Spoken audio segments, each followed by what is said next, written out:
Hey, welcome to the show. Unless you are super into fat shaming, coffee enemas, and jade vagina eggs. If that's the case, you might not love this episode because today I'm talking to Michael Ulloa and Kate Lyman, who are on a mission to shoot down all sorts of bullshit in the fitness and wellness space. Their podcast is called How to Fitness, and I'm just going to play their demo reel for you so that you know why I had to have them on the show. We have a health and fitness podcast. We know that spouting nonsense will get us more listeners than genuinely trying to help people. We have a health and fitness podcast. We're going to discuss really important topics without ever acknowledging our privilege. We have a health and fitness podcast. We're going to interview different experts with contradictory opinions just to make sure you stay confused at all times. We have a health and fitness podcast. We know that we can make loads of money selling detox supplements that will do nothing other than make you shit your pants. We have a health and fitness podcast. We're going to use clickbait titles to scare you into listening to our show. We have a health and fitness podcast. Soon we're going to run out of topics and we're going to have to start promoting some really harmful ideas because our listening figures are strongly correlated to our self-worth. In this episode, Michael, Kate, and I get into why there is so much bullshit in the fitness industry, the red flags you need to be on the lookout for when you're taking fitness advice from anyone, what to do and what not to do if you want a loved one to get more fit and more healthy. We also talked about whether we would personally hire a trainer with abs. And we talk about when a smoothie is healthy and when it is totally not healthy. And we cover FUPA training workouts. And if you don't know what a FUPA is, I did not know what a FUPA is. Oh my God, dude, prepare to roll your eyes when you find out. Breaking news. Your dream life isn't going to happen because you made a vision board. You're going to need goals, grit, and some woo-woo shit. This podcast is about getting clarity on what you want, having the grit to do the actual work, and most importantly, constantly training your brain to be your bitch. Ready to be inspired? Here is your host, best-selling author, Una Duncan. All right, Michael and Kate, thank you so much for doing the show. I appreciate it so much.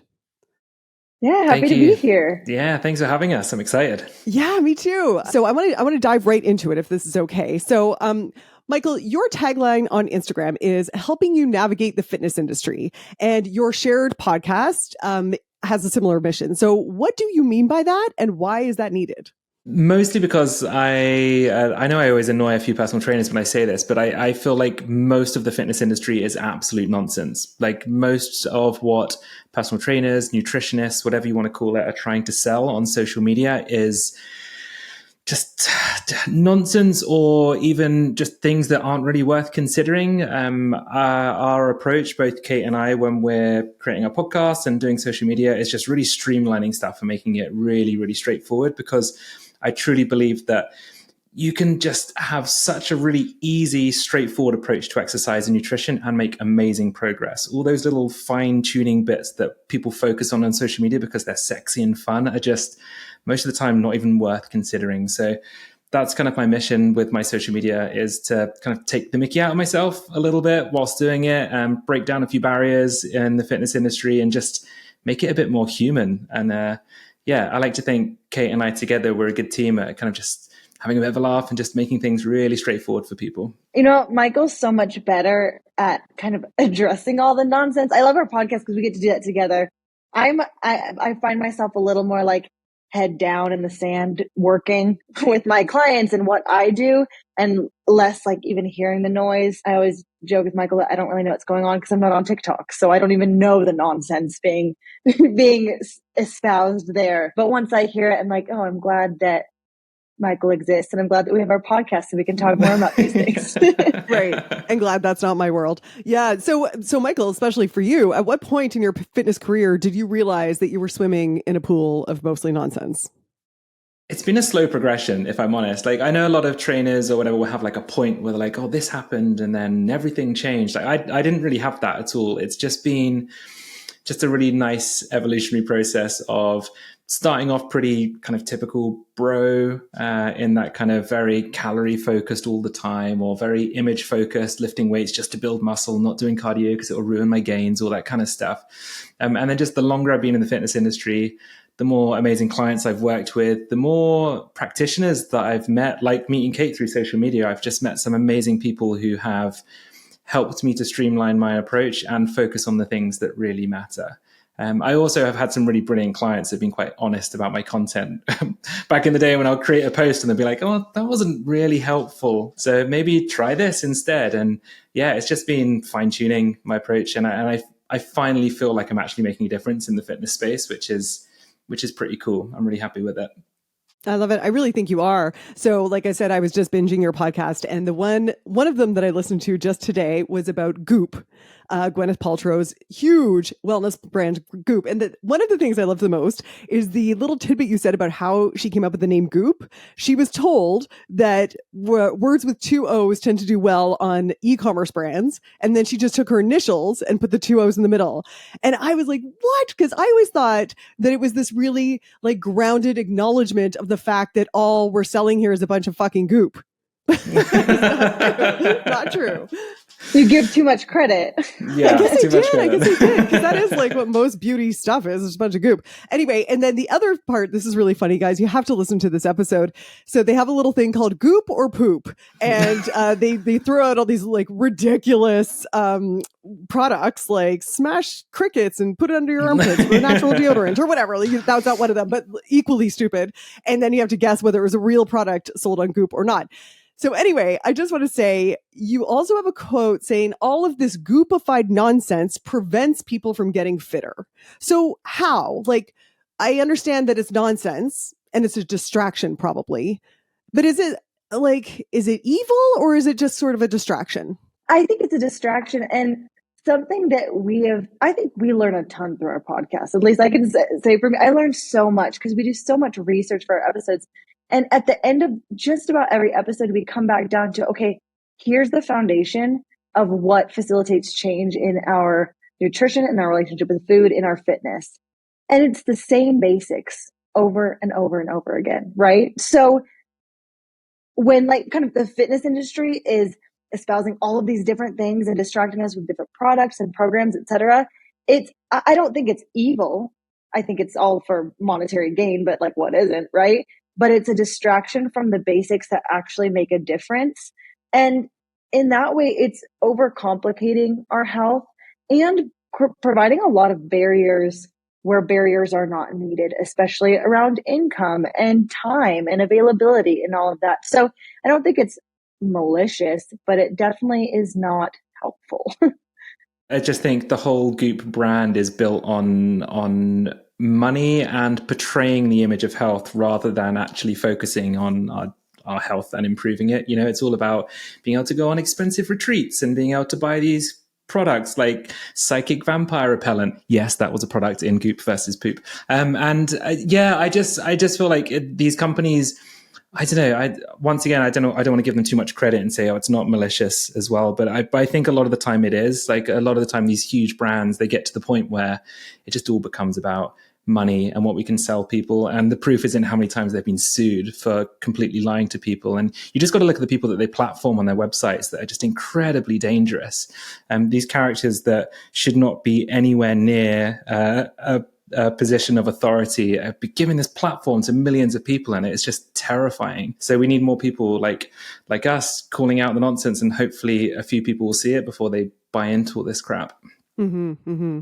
Okay, I'm going to leave Goop aside because obviously we're going to take down the whole empire. And so we'll just, because we've got that power. So we'll just put them aside for a second. I wanted to talk to you about some of the other things you say on your social media that people might do a double take. So one of them is, please stop promoting workouts as fat burning or toning.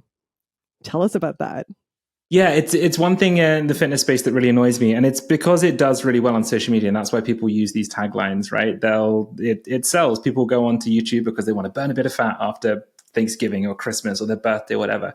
When in reality, no workout or exercise will ever target fat. Like it completely comes down to a caloric intake and caloric balance that leads to weight loss or weight gain.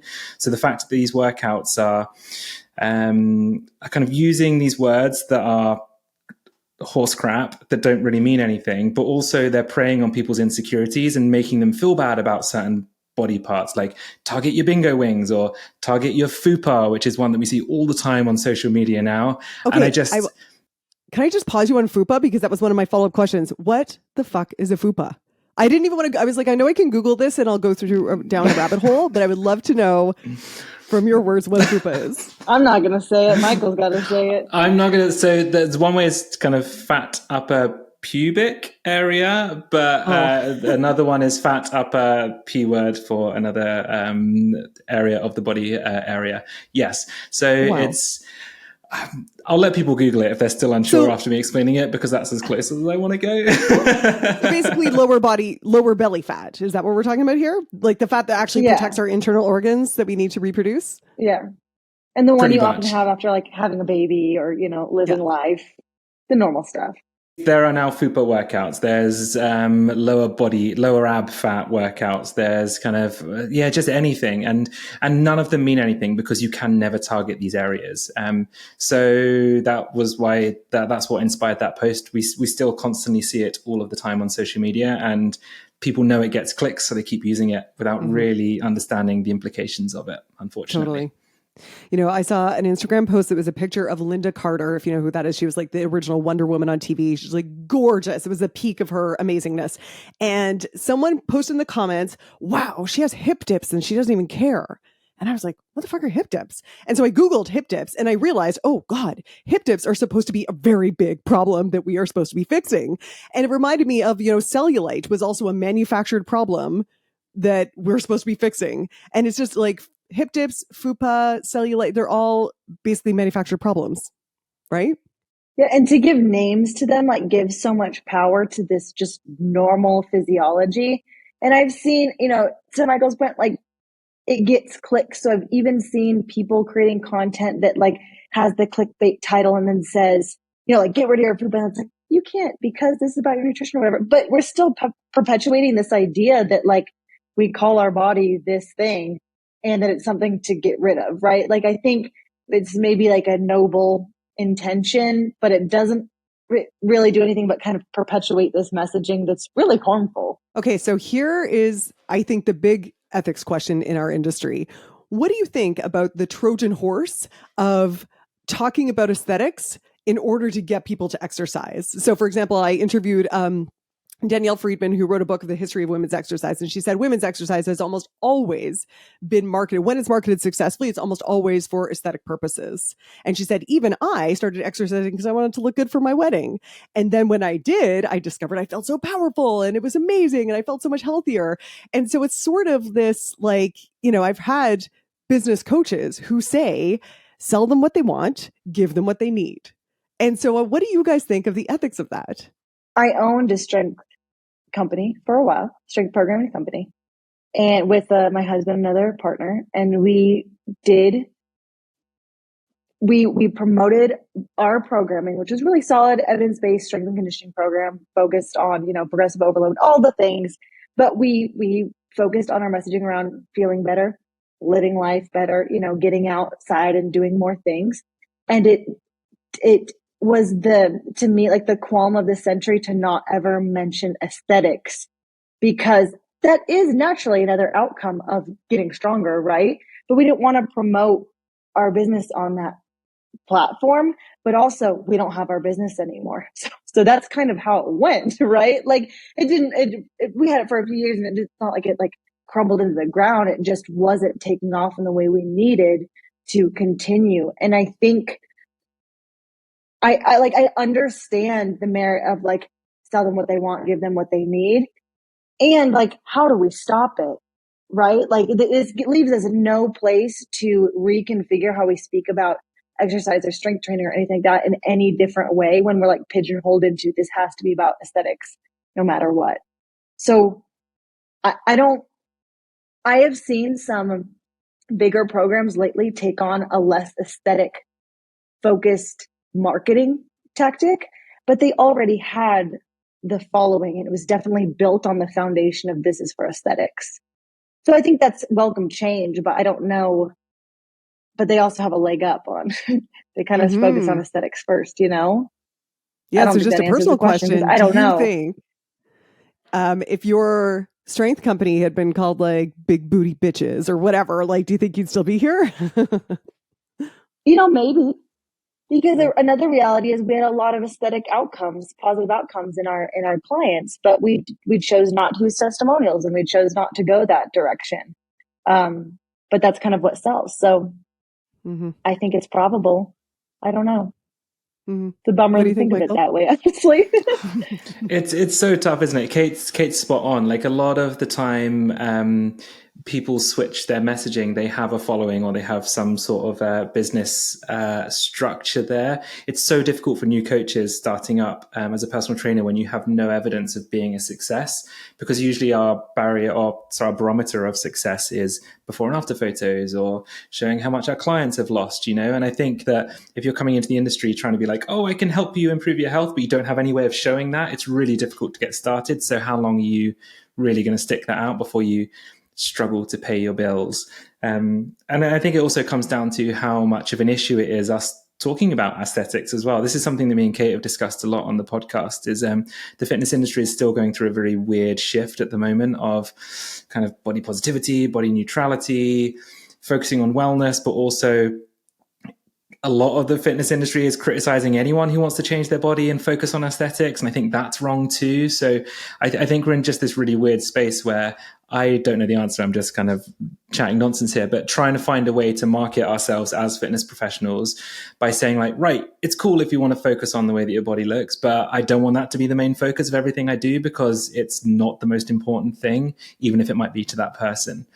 So yeah, it's a struggle, and I still don't really know the answer. You'll probably see it through the content that I create on social media. I still kind of toy with the idea of how much I want to talk about changing my body, and because I lift weights to build muscle and feel confident in a t-shirt. Like I shouldn't feel bad for saying that. No one should feel bad for wanting to lose weight for their wedding or a holiday or whatever. Like I think putting the onus on the individual is just a really unfair thing to do when society's set up like it is. But that's another deep discussion for another day, I think. I think it's almost problematic to swing so far in the other direction where we don't speak to the fact that people have aesthetic goals. Like they exist.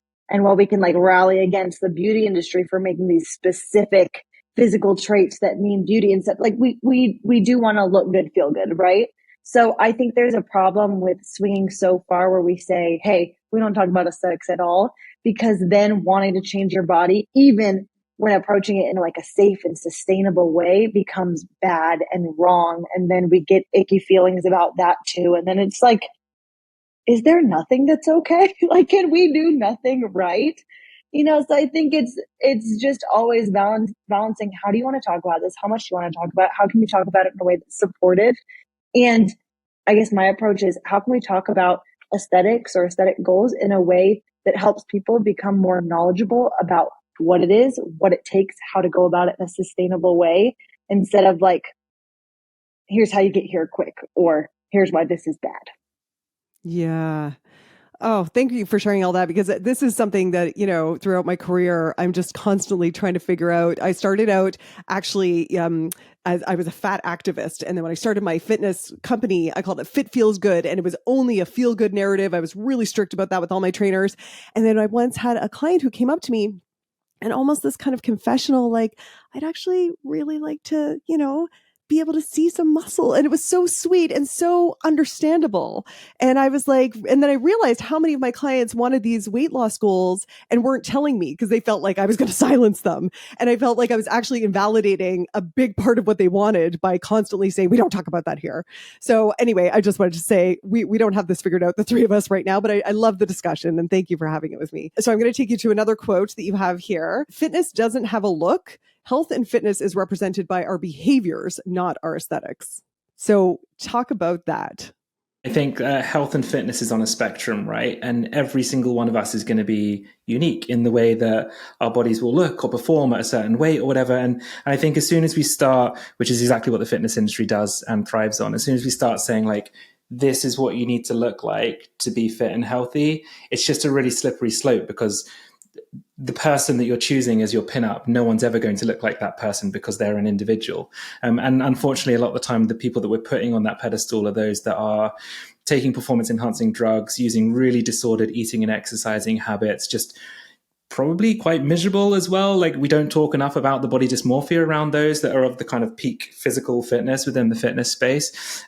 So that's why that topic is really, really important. I don't think that fitness has a look, because it can look different for every single one of us. And the thing I always like to talk about on this topic is the fact that you can improve your health and fitness without ever changing the way that your body looks. So you'll have a lot of people who potentially have been trying to lose weight for a long period of time and struggling with doing that. Therefore, they kind of throw in the towel because they think, oh, what's the point?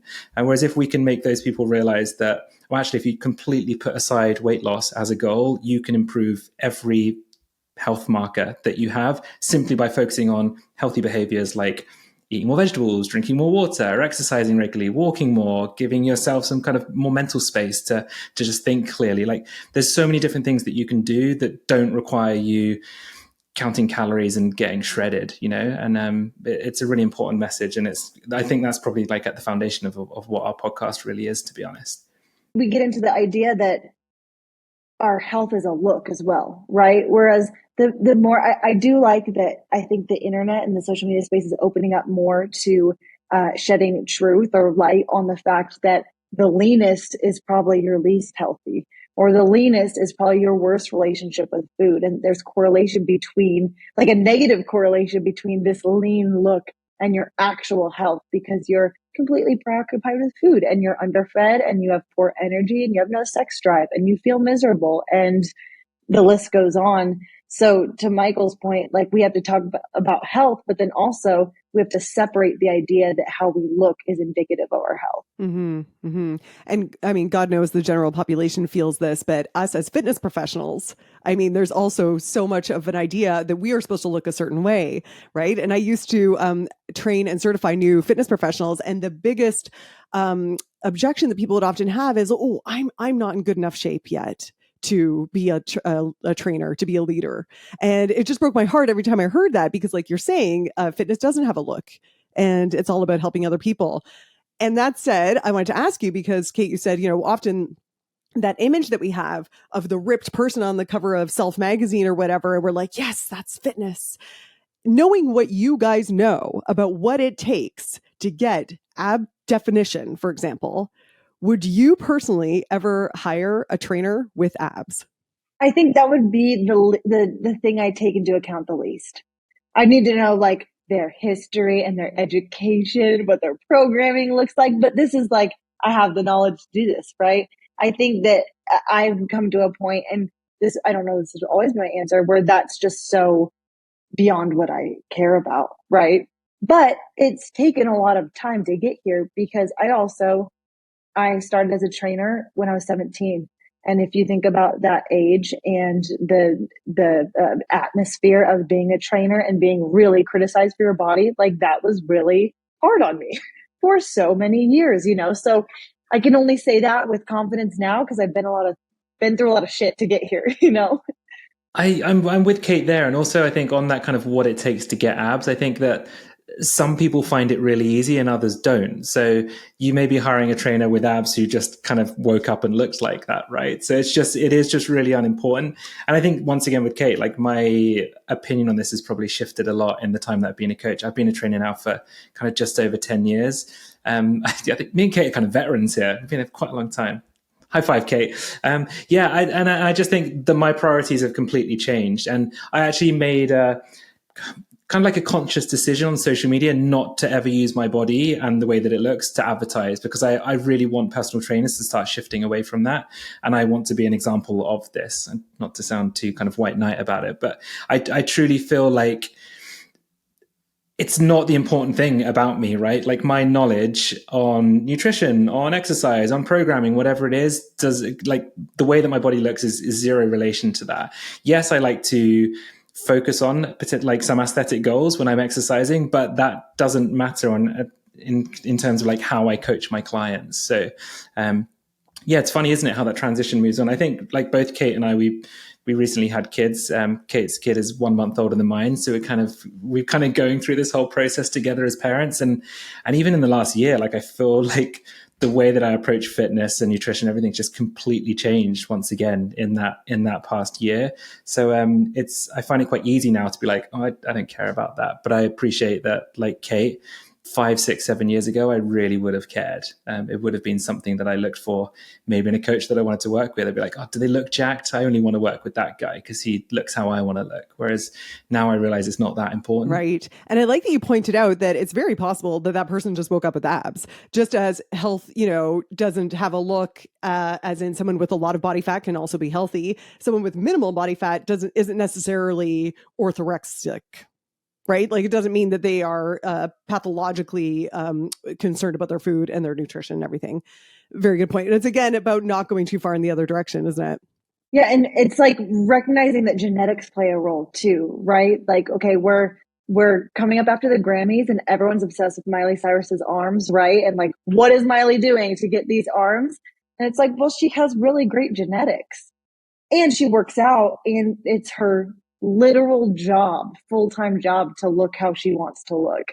And you compare that to a parent or a full-time working parent, anyone who has a normal life. And it's just like, we have to be realistic about what's feasible for us and where we're at in life and the external circumstances that play a role in how we look, because it's not just how hard you work out. Right, for sure. And I think you guys often touch on how elitist the fitness industry is. Can you talk about that a little bit? Well, it kind of goes back to what we talked about with the distractions, right? There's a lot of companies selling a lot of distractions from the basics, and a lot of them are costly or assume that you have time to like endless amounts of time to devote to your fitness or nutrition. And it's just placing these barriers that not many people can like hurdle over, right? If you're balancing family and a job and kids' school projects, and you also want to make it to the gym, but you also want to, cook well for you, but you do have a budget and all of these things, like how feasible is it to get, I don't know, tell me some of get the IVs every whatever week, or like only buy these perfectly prepped or create these perfectly prepped meals in these beautiful glass containers. Like, right? Like, it's just creating these barriers that makes with organic vegetables as well. Right, exactly. Yeah, exactly. And if you're made to believe that anything in a package is toxic, tell that to some poor mom who's just trying to get some food on the table, right? Exactly. And that's what we're working so hard on in the podcast, is like breaking down these barriers, really, because we all deserve to work towards the health goals we have, whether that is fueling our bodies well, or feeling better in our energy, or if it's aesthetic, or if it's performance related, whatever it is, we all deserve to be able to work towards that in a way that doesn't require all of your extra time, all of your money, and basically like selling your soul to get there. And that's often what these product programs, people are preaching. Okay, so Michael, I'm going to throw another quote from your social here. You said you will get more progress with your fitness if you prioritize mental health. Absolutely. I mean, if anyone, you're probably getting the vibe. If anyone listening to this doesn't follow me on Instagram, you're probably getting the vibe of what my general message is that I'm preaching. I always have longevity in mind, right? And I truly feel like if you want long-term success with your fitness or nutrition, no matter what your goals are, your mental health always needs to come first. I don't think anything should come between you and that. Whether that is kind of your how many days a week you're exercising, how much sleep you're getting, like all the factors that you are needing to think about whenever you go on a fitness journey.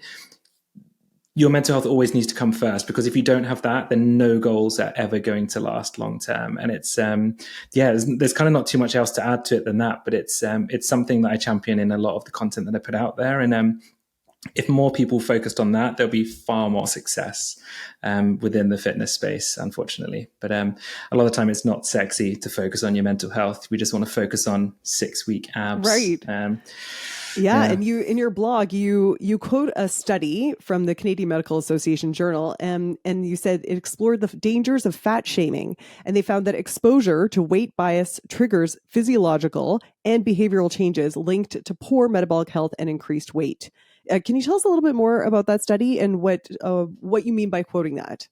This one, I believe, was kind of targeted at those who show or pretend to show that they care about other people and the way that their body looks and the way that they're performing. I have many friends who work within the fitness space that are in larger bodies, and you just have to look at the comments underneath all of their posts to show that for some reason, the fitness industry has an issue with it. For some reason, people feel like by commenting on someone, by telling them that they are overweight, by telling them that they are unfit or unhealthy is somehow going to make them feel awesome. And they're suddenly going to get off the couch and suddenly going to, yeah, exactly. When in fact, all the research just continually points towards the fact that if you criticize someone for their weight, if you comment on their behaviors or whatever, it's only ever going to have a negative impact. So, but once again, you can quote this research to the people that are leaving negative comments in social media posts, and they don't really care, unfortunately. But the reason I like doing posts around this topic is because it's usually family members that are the biggest culprits, and they truly feel like they are doing the right thing by commenting on someone that they love, because they think is the best thing to do. Like the amount of clients I've worked with, they're like, my mum took me to Slimming World because she thought I was unhealthy and wanted to help me, where in fact it just had a really negative impact, and that was the start of their eating disorder, right? So if we can start highlighting, okay, we need to be really careful in the way that we navigate talking to people about their body or their exercise or their nutrition, because the impact can be huge. And yeah, that's kind of what that research was highlighting. And I can hear people thinking, yeah, but, oh, my child is starting to put on a lot of weight and I'm concerned. What for people who do have concerns about a loved one that they think is going in a direction that's going to make them unhappy or unhealthy, what recommendations would you have for them? I think the best thing we can do is model, right? And we recorded not too long ago a full deep dive podcast episode on this topic of like family fat shaming or family body talk or diet talk, and how the way we speak about bodies, food, diets, etc., impact our children, siblings, every unit of the family. And in it, we talked about how, as parents, the best thing we can do is model positive behaviors. And that's that, right? Like by criticizing someone's body, their eating behaviors, their eating patterns, anything like that, that never causes the person to flip around, do a 180 and like start having better habits. It typically causes disordered eating patterns. It causes worse health outcomes, etc. So we have to trust that, modeling our own behaviors has a positive impact, and know that the literature says it's going to have a far more positive impact than making comments ever will. Yeah. And I mean, the unfortunate thing is that the loved one that we are critiquing the most is often ourselves. And we think that if we look in the mirror and be like, this is unacceptable, you got to get rid of those bingo wings or what FUPA or whatever.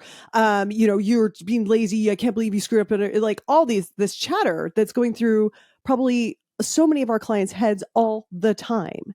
And we know from other studies that the more you beat yourself up about having gained weight or needing to lose weight, the more you are going to have these self-soothing behaviors that are probably going to get you the opposite result that you want. And that's what's so sad. Absolutely. And imagine how much we cannot have the capacity to speak kindly to other people or about their eating behaviors or bodies if we can't even do it for ourselves, because that's kind of, so it's square one. This is a really cool topic actually to talk about, because a fun story now. So I did a post a long time ago. I think my body was in the post, and it's always a guy who has a selfie with his abs showing that leaves these comments, like without fail always. And they commented on my body in some way. I can't remember what they said because it was a few years ago now. And a friend of mine who is lovely, hi Beth, if you listen to this, messaged them because she was really annoyed with what you said.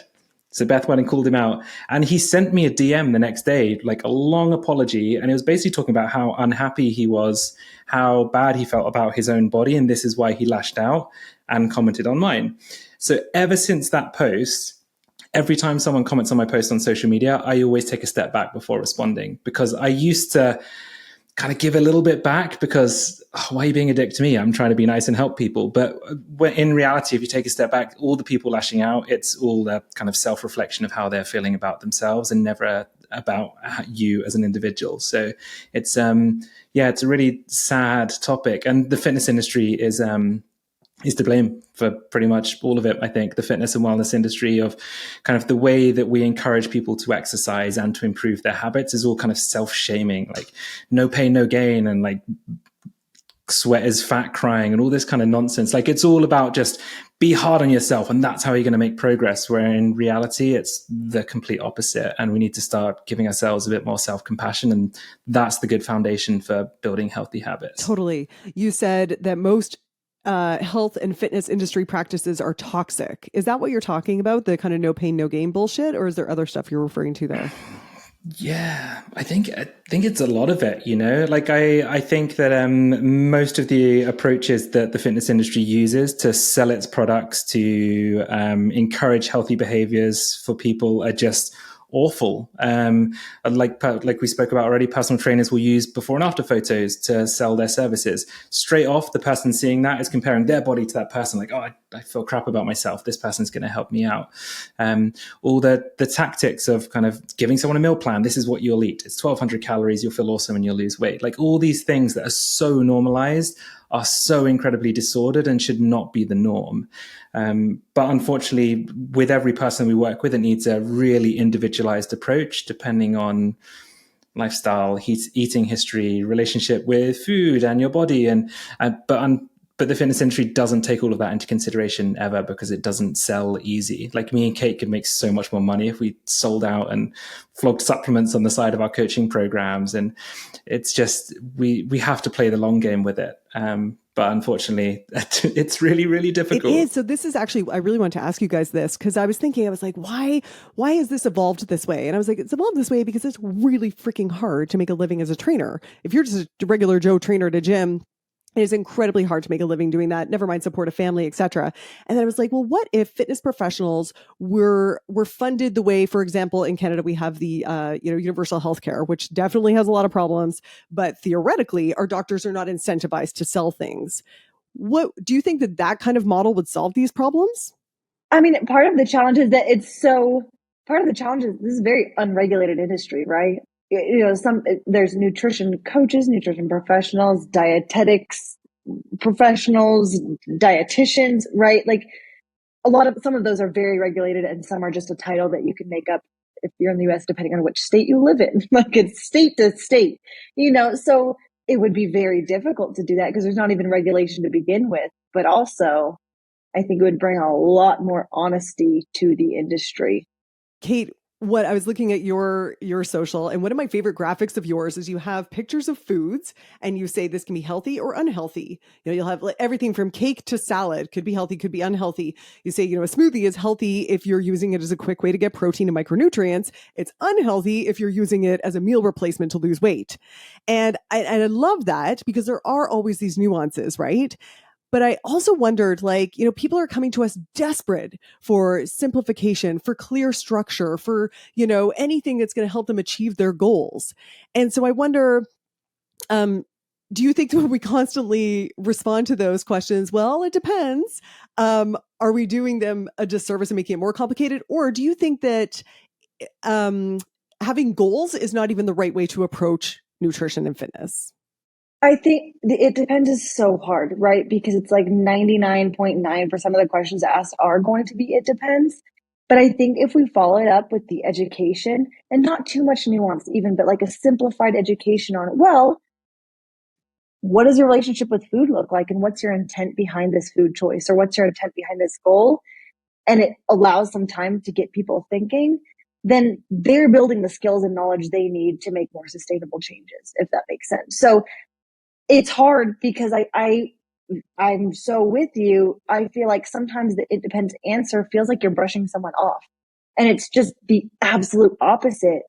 It depends on them, right? Is the cookie healthy because you're eating a cookie after years of being really scared of carbs?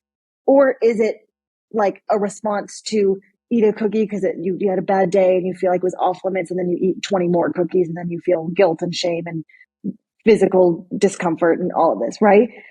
So we can't answer the question. We can't give a solid answer on some of the more nuanced topics like that. But we can follow it up with a little more education and understanding so that the people we're working with, whether it's one-on-one or in a larger capacity, like talking on social media, that they have the knowledge and skills to kind of make their own decisions and understand their nutrition a little more. Yeah, I like that a lot. Yeah, you said anyone who's saying never eat this or this food is bad is actually contributing to making people less knowledgeable about nutrition because it is so individual. Absolutely. Yeah. It's so difficult, isn't it, within the fitness world, especially with social media as well, because I guess I have to say I'm a little bit guilty of this when I'm trying to create little 10, 15, 20-second, 30-second videos where you're trying to give nuance in a topic. It's really, really difficult. And unfortunately, that's the way that everyone consumes content now and wants to get their information. They only want these snappy little podcast sound bites of, this is the way to do it. Go, that's you. Whereas as soon as you start adding any nuance there, people just switch off or swipe away, and it's really difficult. So yeah, it just if the person you're listening to isn't showing any nuance or saying it depends, then just run as fast as you can. Yeah. I'm wondering, when you say stuff like that, do you guys get any hate? Like, do you, for other trainers, or, I think you mentioned on your podcast once, someone got really upset with you when you said that coffee enemas are not doing anything good for them. And then they were like, my coffee enemas are really important to me. What do you do when someone says, oh, but I love that, because for me, I think, if you love that, have at her. But I'm not going to tell you that there's any evidence behind it.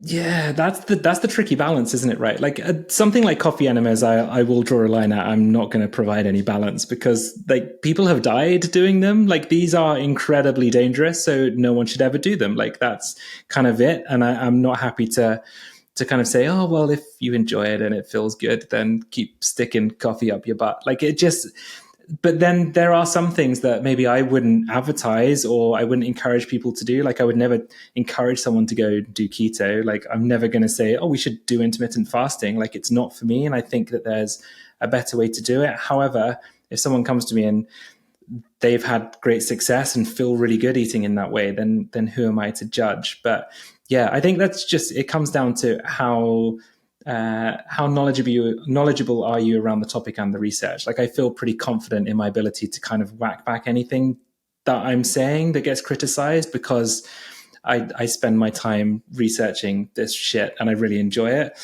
So yeah, like you're always going to get hate on social media as well, because I mean, you say that fruit's good and someone who does carnivore diet is going to tell you that you're killing people. Like it's just wild on social media. So you will never win. But as long as you kind of know the research and you're confident in it, you can't go too wrong.